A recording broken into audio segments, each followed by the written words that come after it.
à chacun de nous de revenir maître de notre vie et de savoir ce que l'on veut en faire, ce qu'on veut qu'elle soit pour nos enfants, les petits-enfants qui vont suivre.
Lorsque les dates du calendrier qu'ils nous ont imposées seront de nouveau en position de miroir, 2020, 2020, les hommes auront oublié cette première grande guerre qui aura versé tant de sang. Les souvenirs des horreurs qu'ils ont traversées s'effaceront de leur mémoire et les esprits s'endormiront de nouveau. Les cœurs se fermeront les uns aux autres, chacun s'isolant dans son propre univers, coupé du sens de la solidarité. Tels des loups solitaires, les humains se croiront libres d'aller où bon leur semble et d'agir à leur guise sans tenir compte des autres. Ils ne réaliseront pas à quel point, sans la protection de sa meute, un loup isolé est d'autant plus vulnérable.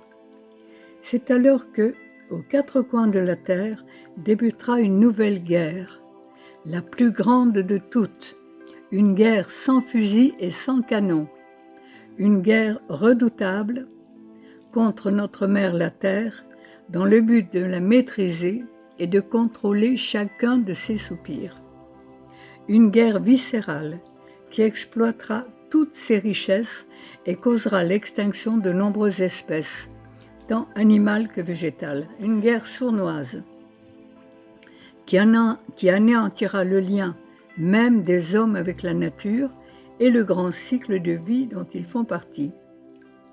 L'esprit endormi des hommes, coupé de sa reliance avec le grand tout, ne verra rien venir lorsqu'il deviendra la prochaine cible de cette soif absolue de contrôle de ses envahisseurs. Ultime conquête, le cerveau humain sera une proie de choix sur leur tableau de chasse. Et ils n'auront besoin d'aucune arme pour asservir les hommes. Il leur suffira simplement, pour les réduire à néant, de leur insuffler la peur. Tel un loup solitaire, traqué par un chasseur sans merci, l'humain isolé de ses semblables ne trouvera aucune aide, aucun soutien, aucun répit, ni aucun terrier pour se réfugier lorsque débutera cette guerre de terreur et d'effroi. Il sera traqué jusque dans sa propre maison, assailli jour et nuit par des images terrifiantes, les mémoires de ses ancêtres oubliés.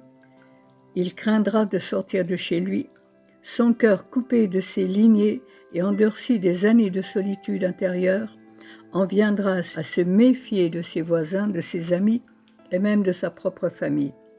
Ce sera le début de la fin pour cette humanité sans âme et sans vision commune.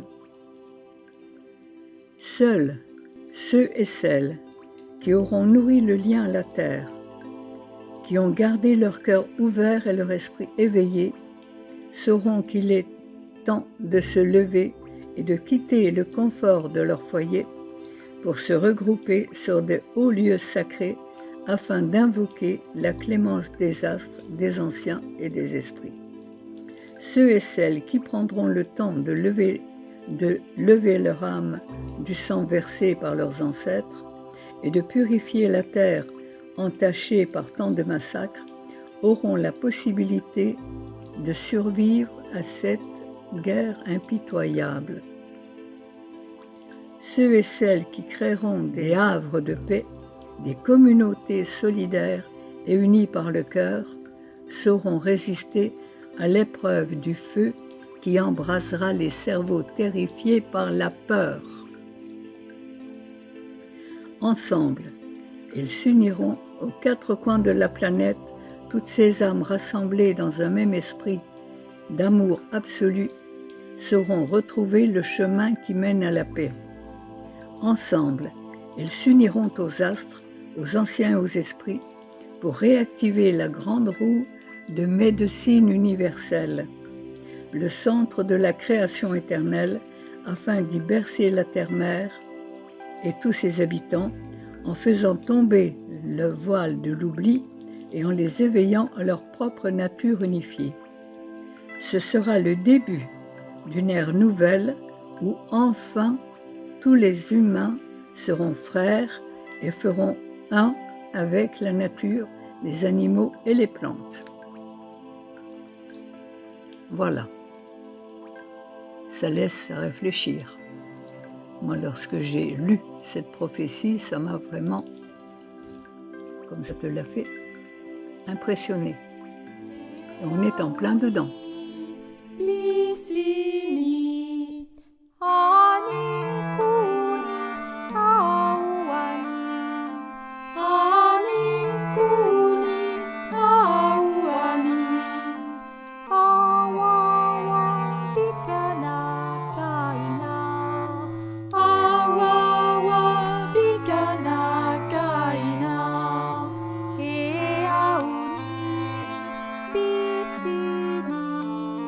He